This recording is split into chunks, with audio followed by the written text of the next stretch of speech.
Hello दोस्तों, हमारे channel में आपका बहुत बहुत स्वागत है।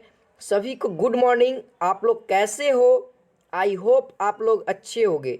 तो आज की क्लास बहुत ज़्यादा इंटरेस्टिंग होने वाली है और हेल्पफुल आपके लिए होने वाली है, क्योंकि आपको मैं टॉप 20 क्वेश्चंस केमिस्ट्री के दिखाने वाला हूं, जो कि आपके एंट्रेंस एग्जाम के लिए बहुत ज़्यादा इंपॉर्टेंट है। तो आप इस वीडियो को पूरा एंड तक देखो, मज़ा आएगा इस क्लास में और 20 क्वेश्चंस को याद कर लो। तो चलिए इस वीडियो को शुरू करते हैं। शुरू करने से पहले आप लोग अगर हमारे चैनल पर नए हो या चैनल को सब्सक्राइब नहीं किया तो चैनल को सब्सक्राइब करके बेल आइकन ऑन कर लो, ताकि मैं जब भी लेटेस्ट वीडियो अपलोड करूं तो आपको नोटिफिकेशन मिल जाए। और अभी तक से आप हमारे टेलीग्राम चैनल को ज्वाइन नहीं किए हो तो टेलीग्राम चैनल ज्वाइन कर लो। वहाँ पे आपको हर क्लास का पीडीएफ और स्टडी मटेरियल दिया जाता है। तो चलिए आज की इस वीडियो को शुरू करते हैं। तो देखिए यहाँ पे आपको क्वेश्चन नंबर 1 दिख रहा है। आपको कमेंट सेक्शन में जरूर बताना है, आपको आंसर पता रहे तो 5 सेकंड के अंदर में फिर मैं आंसर डायरेक्ट बता दूंगा, क्योंकि आपको टॉप 20 क्वेश्चंस मेरे को दिखाना है। क्वेश्चन नंबर 21 कहता है, किसी परमाणु के एम कोष में अधिकतम उपकोष हो सकते हैं। हाँ जी, किसी परमाणु के एम कोष में अधिकतम उपकोष कौन कौन से हो सकते हैं? तो ऑप्शन नंबर ए कहता है एसपीडी, ऑप्शन नंबर बी कहता है एसपीडी तथा एफ, और ऑप्शन नंबर सी कहता है केवल एस, और ऑप्शन नंबर डी कहता है एस तथा पी। हाँ जी, राइट आंसर क्या होगा? 5 सेकंड के अंदर में आप लोग आंसर करिए, फिर मैं उत्तर दे दूंगा। ठीक है, तो चलिए सभी लोग मिलाइएगा, सभी लोग मिलाइएगा। सभी लोग वीडियो को शेयर नहीं किया तो यार वीडियो को शेयर कर दो, बहुत ज़्यादा इंपॉर्टेंट क्वेश्चन है, आपके दोस्तों के पास जरूर शेयर करिए। चलिए 21 का राइट आंसर ऑप्शन नंबर ए हो जाएगा एसपीडी। तो देखिए यहाँ पे कितने कोष होते हैं, तो यहाँ पे देखिए KLMN होता है। ठीक है, आप लोग पता होगा के होता है, एल होता है, एम होता है, एन होता है, तो इसमें भी उपकोष होते हैं, यानी SPDF होता है। तो देखिए के में जो होता है, के में केवल एक उपकोष होता है। ठीक है, केवल में के में क्या होता है? एक होता है। एल में कितना होता है? तो एल में अधिक से अधिक 2 उपकोष होगा। ठीक है, और एम में कितना होगा? तो अधिक से अधिक 3 होगा। ठीक है, तो इसमें देखो ए में क्या है? 3 गो है, 1 2 3, मैक्सिमम 3 गो होगा। और एन की बात करें तो अधिक से अधिक 4 होगा। ठीक है, ध्यान देना यहाँ पे, अगर यहाँ पे के रहता तो क्या मारता? केवल एस मारते। अगर एल रहता तो डी मारते। अगर एम है तो आप लोग का right answer option number A है। अगर एन रहता तो ऑप्शन नंबर बी हो जाता, 4 गो। ठीक है, यहाँ पे सभी लोग कॉन्सेप्ट समझना। चलिए अब नेक्स्ट क्वेश्चन की ओर बढ़ते हैं। धड़ल्ले से आप लोग आंसर करने के लिए रेडी रहिएगा। चलिए क्वेश्चन नंबर 22, क्वेश्चन नंबर 22 कहता है, जल की कठोरता का मापन किसके पदों में किया जाता है? हाँ जी, जो जल की कठोरता है वो किसके पदों में मापन किया जाता है? ऑप्शन नंबर ए है CaSO4, ऑप्शन नंबर बी है CaCl2, ऑप्शन नंबर सी है MgCO3 और ऑप्शन नंबर डी है CaCO3। हाँ जी, राइट आंसर क्या होगा? 5 सेकंड का आंसर करिए, 5 सेकंड के अंदर में।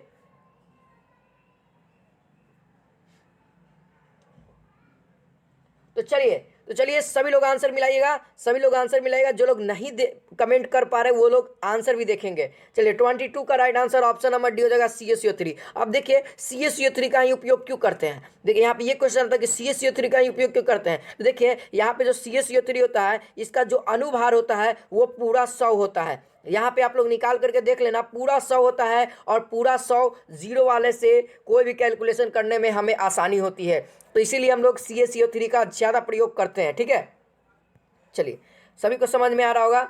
चलिए आगे बढ़िए, आगे बढ़िए। क्वेश्चन नंबर 23, अब आपको आंसर बताना है। क्वेश्चन नंबर 23 कहता है, निम्न में से कौन सा प्रतिस्थापन अभिक्रिया का उदाहरण है? हाँ जी, प्रतिस्थापन अभिक्रिया कौन सा उदाहरण है? ऑप्शन आपके सामने, आंसर करना है आपको।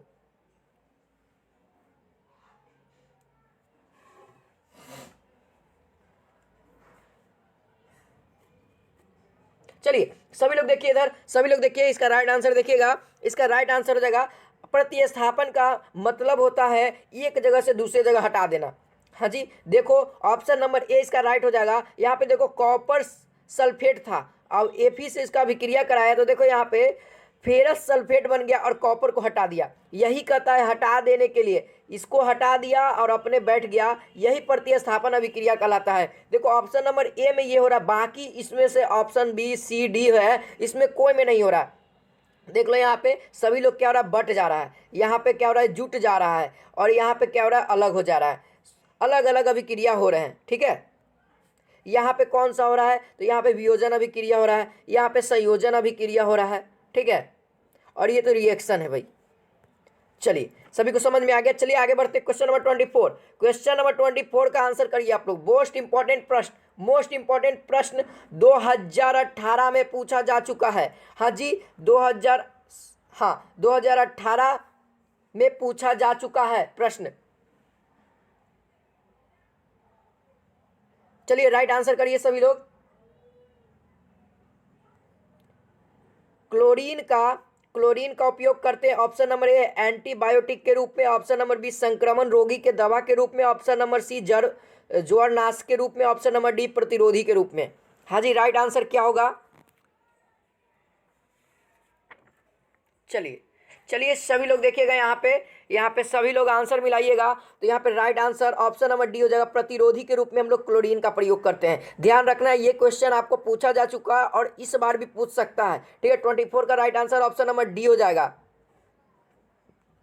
आगे बढ़ते हैं क्वेश्चन नंबर 25 का आंसर करो आप लोग। निम्नलिखित में से कौन सा तत्व संक्रमण तत्व नहीं है? हाँ जी संक्रमण तत्व नहीं बात हो रही है। ऑप्शन नंबर ए है Hc, ऑप्शन नंबर डी है Sn और ऑप्शन नंबर सी है Hg, ऑप्शन नंबर डी है Pd। हाँ जी क्या हुआ राइट आंसर?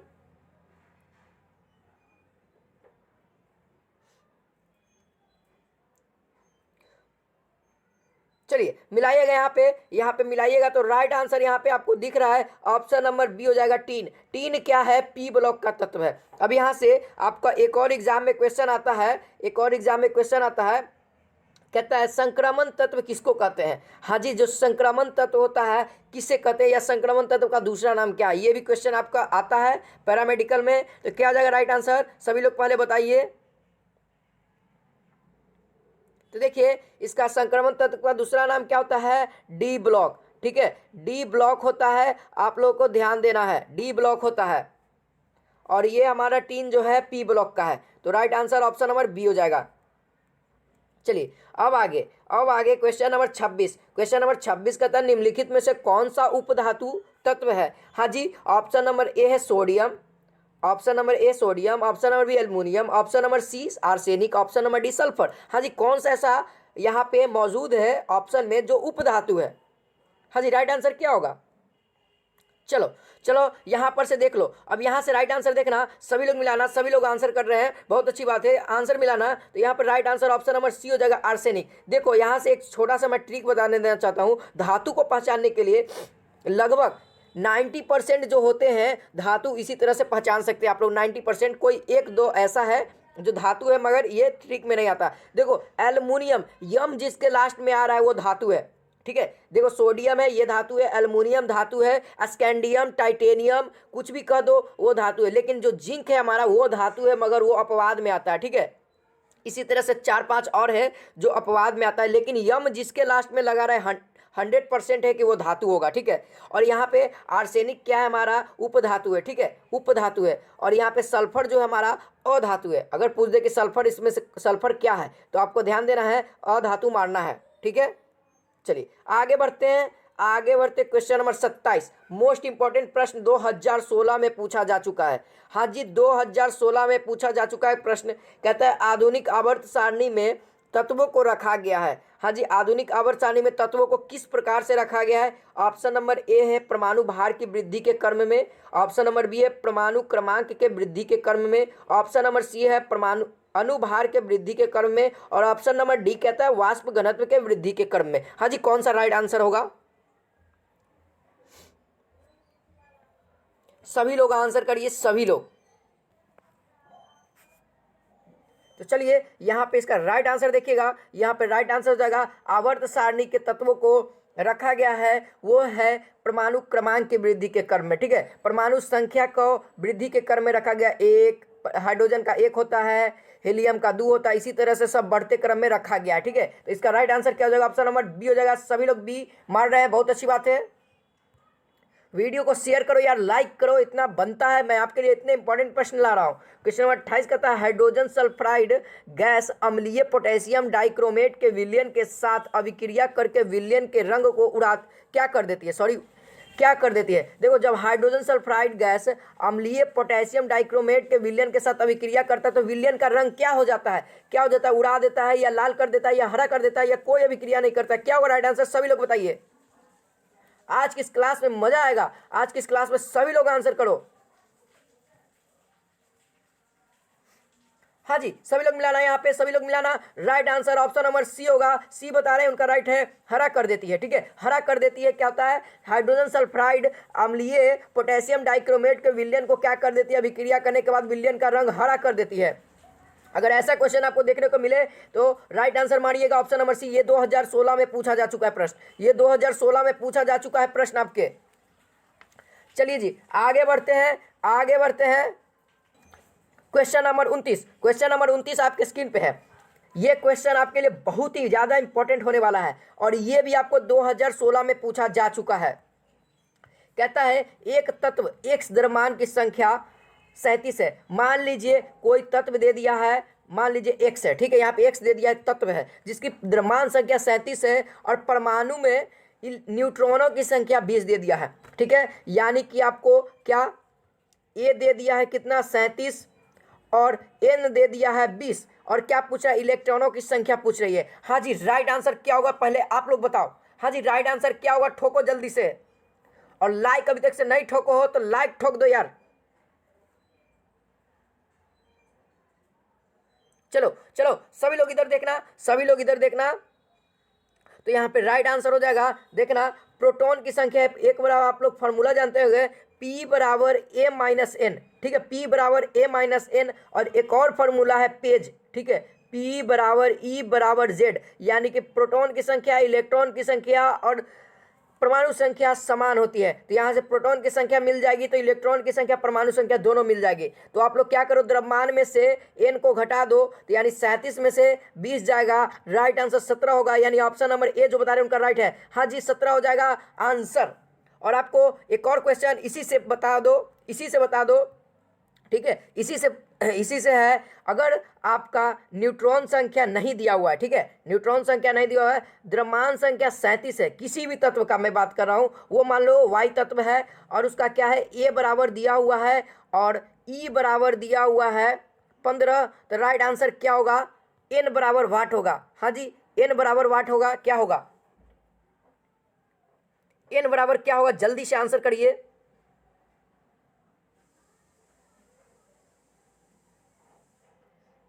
तो चलिए चलिए, यहाँ पे देखिएगा क्या होगा, एन बराबर क्या फॉर्मूला होता है, तो एन बराबर होता है ए माइनस पी। ठीक है, ए माइनस पी, या प्रोटॉन की संख्या कहो या इलेक्ट्रॉन की संख्या कहो या परमाणु संख्या कहो, यहाँ पे घटा दो, आपको न्यूट्रॉन मिल जाएगा। न्यूट्रॉन के लिए है। ठीक है, आपको एंट्रेंस एग्जाम में न्यूट्रॉन निकालने के लिए भी पूछा जाता है। तो ए मैंने कितना है, यहाँ पे 37 है, 37 लिख दो। और मैंने बताया था 15 जी। हाँ जी, 15 को घटा दो, 7 में से 5 गया, कितना हो गया, 7 में से 5 गया, 2 हो गया, और यहाँ से 3 में से 1 गया, 2 बचा, यानी कि 22 हमारा क्या हो गया, न्यूट्रॉन की संख्या हो गई। राइट आंसर सभी को समझ में आ रहा होगा। इसी तरह से क्वेश्चन आपके पैरामेडिकल के एंट्रेंस एग्जाम में पूछे जाते हैं। चलिए क्वेश्चन नंबर 30 की ओर बढ़िए। क्वेश्चन नंबर 30 बहुत ही मोस्ट इंपॉर्टेंट, कौन सा कथन सत्य है। हाँ जी, 2016 में और 2013 में पूछा जा चुका है। ये क्वेश्चन 2016 में, 2013 में पूछा जा चुका है। जल्दी से उत्तर करिए आप लोग। क्वेश्चन ऑप्शन नंबर ए कहता है सभी खनिज अयस्क होते हैं, या ऑप्शन नंबर बी कोई अयस्क खनिज नहीं हो सकता है, या ऑप्शन नंबर सी कहता है अयस्क खनिज होते हैं, या ऑप्शन नंबर डी कहता है कोई खनिज अयस्क नहीं हो सकता है। हाँ जी, यहाँ पे थोड़ा सा आपको दिक्कत होगा, लेकिन दिक्कत नहीं होने देना है, आपको राइट आंसर करना है। चलिए यहाँ पे देखिएगा राइट आंसर, यहाँ पे right answer option number C हो जाएगा। देखिए, अब पहले इसको कॉन्सेप्ट को समझिए। ये खनिज है, खनिज के द्वारा हम लोग क्या निकालते हैं, अयस्क निकालते हैं। आपको पता होना चाहिए, ये तो पता होगा, खनिज से हम लोग क्या निकालते हैं, अयस्क निकालते हैं। तो ये तो कह सकते हैं कि जो अयस्क है, मान लीजिए आपके पास इतना सारा खनिज है और इसमें से अयस्क मान लीजिए इतना निकला, इतना अयस्क निकला, यानी कि धातु इतना निकला। ठीक है, धातु हमें पास कितना निकला, इतना निकला। और देखो तो हम लोग कह सकते हैं कि जो ये अयस्क है ये क्या है, हमारा खनिज होता है। लेकिन इसको तो नहीं कह सकते हैं कि पूरा खनिज अयस्क हो सकता है, क्योंकि देखिए अगर हम अयस्क निकाले तो कितनी सुका निकला, इतनी सुका, लेकिन खनिज हमारे पास कितना, इतना मनी है। तो कभी भी पॉसिबल नहीं है कि खनिज अयस्क हो सकता है, सभी खनिज अयस्क हो सकता है, ये कभी पॉसिबल नहीं है। ध्यान देना, सभी अयस्क खनिज हो सकते हैं मगर सभी खनिज अयस्क नहीं हो सकते हैं। यहाँ पे ये कॉन्सेप्ट समझ गया, ठीक है। इसी तरह से यहीं पे है कि सभी अयस्क खनिज हो सकते हैं। हाँ जी, सभी अयस्क खनिज हो ही सकते हैं, क्योंकि खनिजे से तो अयस्क निकाला ही जाता है। तो right answer option number C हो गया। चलिए आगे बढ़िए, आगे बढ़िए। क्वेश्चन नंबर 31, क्वेश्चन नंबर 31 कहता है निम्नलिखित में से कौन सा एक डाइसेकेराइड नहीं है। हाँ जी, डाइसेकेराइड नहीं है। ऑप्शन नंबर ए है सुक्रोज, ऑप्शन नंबर बी है लैक्टोज, ऑप्शन नंबर सी है माल्टोज, ऑप्शन नंबर डी है गैल्टोस। गैल्टोस क्या होगा, क्या होगा राइट आंसर? चलिए हाँ जी, सभी लोग आंसर करिए, यहां से थोड़ा सा फास्ट हो जाएगा, यहां से थोड़ा सा क्लास फास्ट हो रहा है। चलिए इसका right answer option number D हो जाएगा, डाइसेकेराइड नहीं है जी। हाँ जी, गैल्टोज क्या है, डाइसेकेराइड नहीं है। चलिए 31 का right answer option number D हो जाएगा। चलिए आगे बढ़ते हैं, आगे बढ़ते हैं।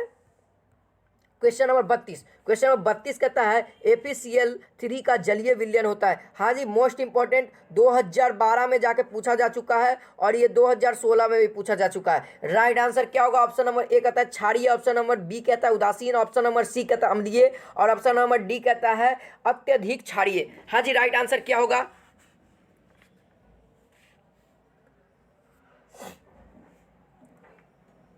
देखिए जलीय विलयन की बात है, यानी कि APCl3 को जल के साथ अभिक्रिया कर दो।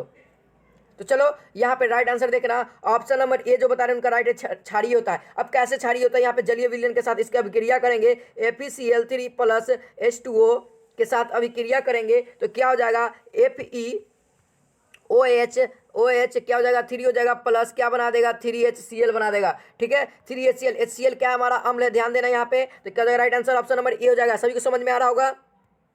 चलिए अब आगे बढ़ते हैं। क्वेश्चन नंबर 33 कहता है H3PO2 अम्ल की क्षारकता है। हाँ जी, अम्ल की क्षारकता क्या है? H3PO2 का अम्ल की क्षारकता क्या? ऑप्शन नंबर ए है 1, ऑप्शन नंबर बी है 2, ऑप्शन नंबर सी है 3, ऑप्शन नंबर डी है 4। क्या होगा राइट आंसर? हाँ जी, राइट आंसर क्या होगा? तो चलो चलो यहाँ पे राइट आंसर देखना, यहाँ पे राइट आंसर ऑप्शन नंबर ए हो जाएगा, मोनो, यानी कि ऑप्शन नंबर ए 1 हो जाएगा। अब एक कैसे होगा आपको क्षारकता पहचानने के लिए मैं बता रहा हूँ। हाँ जी, ये क्वेश्चन आपको 2016 में और 2012 में भी पूछा जा चुका है। हाँ जी, 2012 में भी पूछा जा चुका है। ये क्वेश्चन आपके लिए बहुत इंपॉर्टेंट है। सबसे पहले आप लोग स्ट्रक्चर बना दो, तो पोटेशियम को लिख दो, ठीक है, सॉरी पी को लिख दो बीच में, और बीच में लिखने के बाद कितना ऑक्सीजन है? 2 ऑक्सीजन है। एक ऑक्सीजन इधर दे दिया, इधर से हाइड्रोजन दे दिया, इधर से भी हाइड्रोजन दे दिया और यहाँ से OH दे दिया। ठीक है, यहाँ से देख लो, 1 1 2 हो गया, 2 हो गया, यहाँ से 1 1 1 3 हो गया, हाइड्रोजन भी 3 हो गया, पोटेश P 1 हो गया। हाँ जी, तो देखना यहाँ पर OH कितना है? OH कितना दिख रहा है तुमको? 1 दिख रहा है, यानी कि क्षारकता 1 हो जाएगी। OH अगर यही 2 दिखता तो यहाँ पे क्षारकता 2 हो जाएगी। ठीक है, कॉन्सेप्ट समझ गए? कॉन्सेप्ट समझ गए तो यहाँ पे राइट आंसर क्या हो गया? ऑप्शन नंबर ए हो गया। चलिए आगे बढ़ते हैं, आगे बढ़ते। क्वेश्चन नंबर 34, क्वेश्चन नंबर 34 कहता है निम्नलिखित में से नाइट्रोजन का कौन सा ऑक्साइड उदासीन होता है। हाँ जी, नाइट्रोजन का इसमें से कौन सा ऐसा ऑक्साइड है जो न्यूट्रल होता है, यानी कि उदासीन होता है? क्या होगा right answer?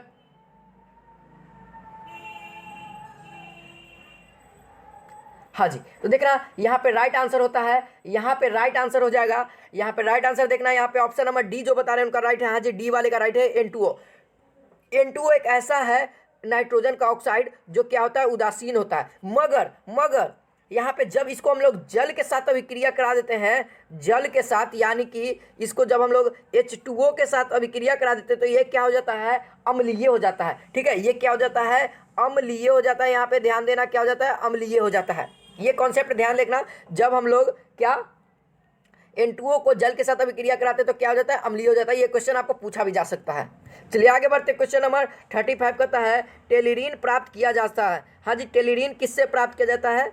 Option number A है क्रेप्टोलैक्टम से, ऑप्शन नंबर बी है हेक्सामेथिलीन डाइएमीन एवं एडिपिक एसिड से, option number C ethylene glycol एवं टेरेफैथेलिव एसिड से, और ऑप्शन नंबर डी है फ्लोरोएथिलीन से। हाँ जी, राइट आंसर क्या होगा?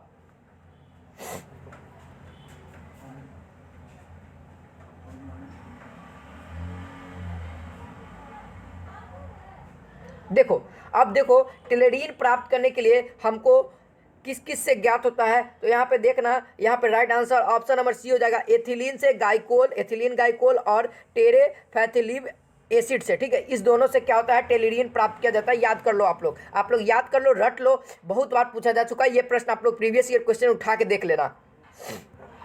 चलिए क्वेश्चन नंबर 36, क्वेश्चन नंबर 36 कहता है निम्नलिखित में से कौन सा एक कोलाइडी विलयन है। हाँ जी, जो ऑप्शन दिख रहा है उसमें से कौन सा एक कोलाइडी विलयन है, राइट आंसर क्या होगा?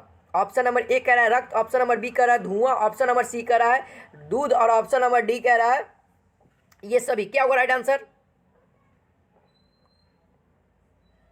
हाँ जी, तो यहाँ पे देखना सभी लोग देखो, यहाँ पे देखो right answer option number D हो जाएगा, इनमें से सभी। रक्त भी एक कोलाइडल है और धुआं भी क्या है, कोलाइडल है, और दूध भी एक कोलाइडल है। तो यहाँ पे ऐसा क्वेश्चन आपको प्रीवियस ईयर क्वेश्चन पूछा जा चुका है, तो आप इसको क्वेश्चन को भी रट लो, यहाँ पे हो जाएगा डी हो जाएगा। चलिए क्वेश्चन नंबर 37, क्वेश्चन नंबर 37 कहता है निम्न में से किसकी आयनन ऊर्जा सबसे अधिक होती है। हाँ जी, इसमें से कौन सा ऐसा है जो आयनन ऊर्जा अधिक है? मैंने बताया था पिछला वीडियो में, option number A sodium, option number B lithium, option number के पोटेशियम और ऑप्शन नंबर डी रोविडियम। हाँ जी, क्या होगा राइट आंसर?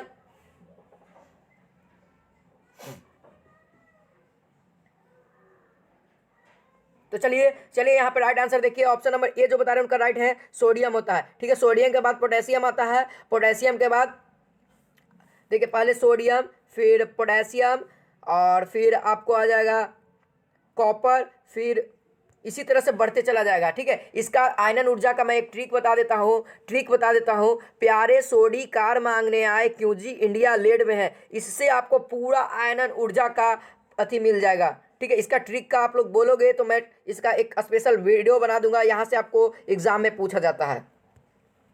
चलिए आगे बढ़ते क्वेश्चन नंबर 38 कहता है H2O2 को अस्थाई रखने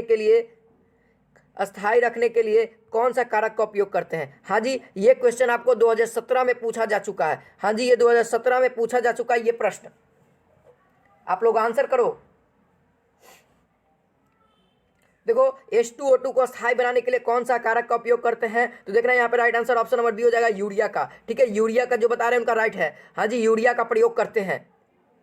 चलिए आगे बढ़ते क्वेश्चन नंबर 39, क्वेश्चन नंबर 39 कहता है प्लास्टर ऑफ पेरिस का उपयोग करते हैं। हाँ जी, बहुत ज़्यादा समय हो चुका है, तो चलिए हम इसका राइट आंसर डायरेक्ट बता देते हैं। तो ऑप्शन नंबर ए हो जाएगा दंत चिकित्सा और सर्जरी में। ठीक है, प्लास्टर ऑफ पेरिस का किसका प्रयोग करते हैं, सर्जरी में, आपको पता होगा, और दंत चिकित्सा में भी उपयोग करते हैं, यानी 39 का राइट आंसर ऑप्शन नंबर ए हो जाएगा। चलिए लास्ट क्वेश्चन देख लो, बहुत ही मोस्ट इंपॉर्टेंट है, ये भी आपको 2017 में पूछा जा चुका है। दूध के संचारण में काम में लिया जाता है, दूध के संचारण के लिए किसका हम लोग काम में लेते हैं, तो इसका राइट आंसर पहले आप लोग कर दो 5 सेकंड में।